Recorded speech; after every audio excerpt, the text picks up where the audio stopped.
আদালতের রায়ে অভয়াকাণ্ডে যাবজ্জীবন সাজা হলো সঞ্জয় রায়ের। সকলেই এই রায়ে হতাশ হয়েছেন। আদালতের রায়ের প্রতি আস্থা রেখেও তাদের বক্তব্য, এর চেয়ে কঠিন শাস্তি হতে পারত।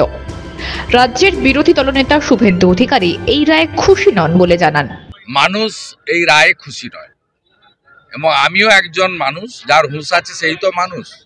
সমাজ, পরিবার কেউ খুশি নয়। ভারতীয় ন্যায় সংহিতাতে ক্যাপিটাল পানিশমেন্ট দুভাবে ছিল, আছে, একটা মৃত্যুদণ্ড, একটা আজীবন কারাদণ্ড। মহামান্য বিচারপতি তার ক্ষমতার বলে তিনি দিয়েছেন। আমি তার কলম বা তার রায়কে আইনগতভাবে চ্যালেঞ্জ করছি না। 30টা পয়েন্ট বলেছে সিবিআই, এটা অমীমাংসিত এবং আংশিক। 30টা পয়েন্ট বলেছে, যাতে আরো অনেকে যুক্ত থাকার সম্ভাবনা সিবিআই ওপেন রেখেছে চার্জশিটে। কিন্তু সিবিআইটা বিষয় নয়, বিষয়টা হচ্ছে বিচারপতির হাতে যে ক্ষমতা ছিল তাতে তিনি ক্যাপিটাল পানিশমেন্ট চার্জ ফ্রেম করেছিলেন শনিবার। তার দুটো জিনিস ছিল, একটা হচ্ছে তিনি তাকে মৃত্যুদণ্ড দিতে পারতেন অথবা যাবজ্জীবন। তিনি যাবজ্জীবন কারাদণ্ড দিয়েছেন, সেটা তার এখতিয়ার, আমি সেটা নিয়ে প্রশ্ন করছি না। তো আমি বলি, সমাজ, জনগণ, পরিবার কেউ এই রায়ে খুশি নয়। আমি ব্যক্তিগতভাবে খুশি নয়। এই রকম যে এদের জীবজন্তুর সঙ্গে তুলনা করা মুশকিল, এসব লোককে ক্ষুধার্ত নেকড়ের সামনে ছেড়ে দেওয়া উচিত।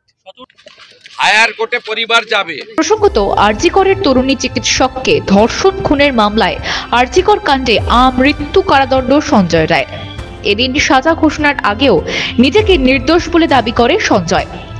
বিরলের মধ্যে বিরলতম অপরাধ বলে দাবি করে সঞ্জয়ের সর্বোচ্চ শাস্তির আর্জি জানায় সিবিআই। আদালতে হাজির ছিলেন নিহত চিকিৎসকের মা বাবা। তাদের বক্তব্য শোনেন বিচারক। সব পক্ষের বক্তব্য শুনে সঞ্জয়ের সাজা ঘোষণা করে আদালত। নিহত চিকিৎসকের পরিবারকে 17 লক্ষ টাকা আর্থিক সাহায্যের নির্দেশ দিয়েছে আদালত। কর্মস্থলে চিকিৎসকের মৃত্যু, তাই রাজ্যকে আর্থিক সাহায্য দিতে হবে জানিয়েছেন বিচারক। এই রায়ের জন্য রাজ্যের শাসক দলকে কাঠগড়ায় তুলেছেন কেন্দ্রীয় মন্ত্রী এবং বিজেপির রাজ্য সভাপতি সুকান্ত মজুমদার। আমরা এই রায়ে খুশি নই। আমরা মনে করি এটা বিরল থেকে বিরলতম ঘটনা। সিবিআই আইনজীবীও তাই বলেছিল, সিবিআই এর আইনজীবী বলেছিলেন বিরল থেকে বিরলতম ঘটনা এবং সর্বোচ্চ শাস্তি হওয়া প্রয়োজন। আমার মনে হয় উচ্চ আদালতে গেলে আমরা অন্য রকমের রায় পাবো। সিবিআই এর উচিত উচ্চ আদালতে যাওয়া। ব্যর্থতার জন্য যারা বিভিন্ন অপরাধী লোপাট করেছে, কে লোপাট করেছে? লোপাট করেছে পুলিশ। যেভাবে বিনীত গোয়েল সিআইডির কামদুনি কাণ্ডের সমস্ত তথ্য প্রমাণ কেন কোর্ট রায় দিল আমি বুঝতে পারছি না। কারণ এর আগে মুখ্যমন্ত্রী কিন্তু সেই টাকার পরিবার ফিরিয়ে দিয়েছিল।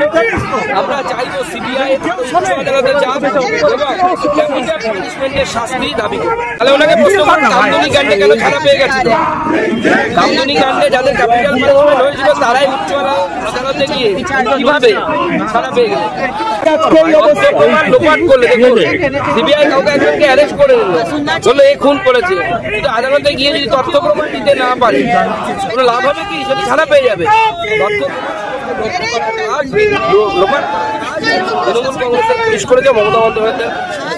আরজিকর মেডিকেলের তরুণী চিকিৎসককে ধর্ষণ এবং খুনের ঘটনায় 162 দিনের মাথায় শনিবার দোষী সাব্যস্ত করে শিয়ালদহ আদালত। সোমবার হয় সাজা ঘোষণা।